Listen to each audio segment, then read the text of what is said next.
Pancasila, 1. Ketuhanan Yang Maha Esa, 2. Kemanusiaan yang adil dan beradab, 3. Persatuan Indonesia, 4. Kerakyatan yang dipimpin oleh hikmat kebijaksanaan dalam permusyawaratan perwakilan, 5. Keadilan sosial bagi seluruh rakyat Indonesia.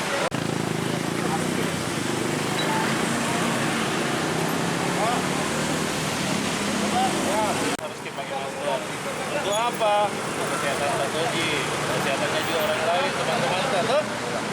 Karena Wina janji tidak diulangi lagi. Kasih turun tangan, tak bukan. Ketuhanan Yang Maha Esa, 2. Kemanusiaan yang adil dan beradab, 3. Persatuan Indonesia, 4. Kerakyatan yang dipimpin oleh hikmat kebijaksanaan dalam permusyawaratan perwakilan. Terima kasih. Ini penegahan dan terhadap masyarakat supaya patuh menggunakan masker terkait dengan epidemi COVID-19.